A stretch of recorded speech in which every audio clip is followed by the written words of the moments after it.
Binuksan na ng Judicial and Bar Council o JBC ang serye ng public interviews para sa mga aplikante sa Ombudsman Post, kung saan unang sumalang si dating COA Chair at kasalukuyang Philippine Competition Commission Chairperson Michael Aguinaldo.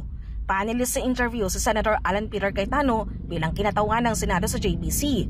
Natanong si Aguinaldo ukol sa umano'y ghost project sa flood control at kung kaya ba niyang manatiling apolitikal lalo na't may mga kaanak siya sa gobyerno.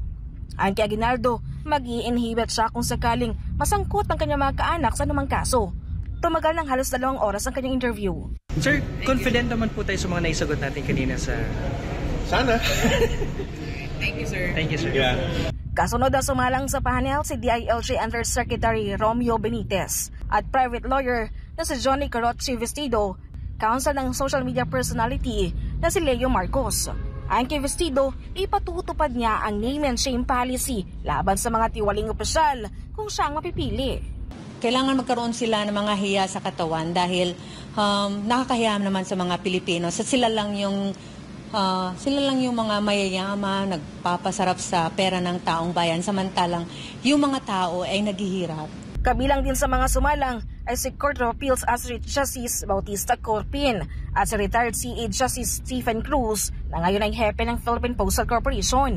Kapwa sila pabor sa pagsasagawa ng lifestyle check sa mga opisyal ng pamahalaan.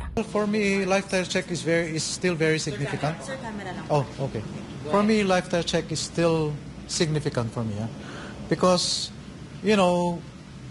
Filipinos, they are so sometimes mayabang.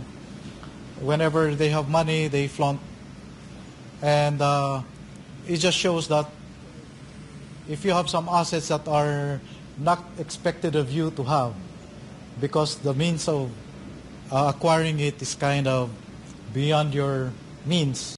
Sa panayam naman kay Senator Alan Peter Cayetano, ginitiyang dapat may 3 ay ang susunod ng ombudsman.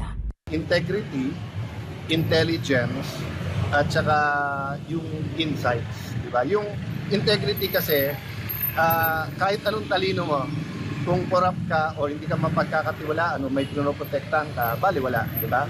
Ngayon, kung may integrity ka, honest ka, pero mas matalino sa iyo lahat ng corrupt, wala rin mangyayari. Yung insight, yung katulad nitong nangyari sa DPWH, di ba?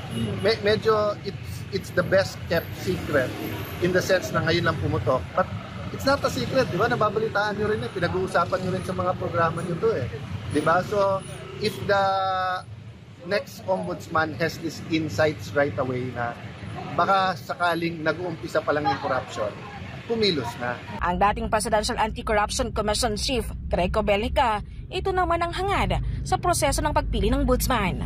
Kahit na sino po sa kanila, their records will speak for themselves and their characters will speak for themselves. I just pray for wisdom for the justices to choose correctly, properly, and the best. Samantala bukas ay muling magkakaroon ng panibagong set ng interviews para sa 4 pang kandidato. Si Justice Secretary Boying Rimulya nakatakdang humarap sa JBC sa darating na Setyembre 2. Para sa Diyos sa Pilipinas, kumahal, Mark Gonzalez, SMN News.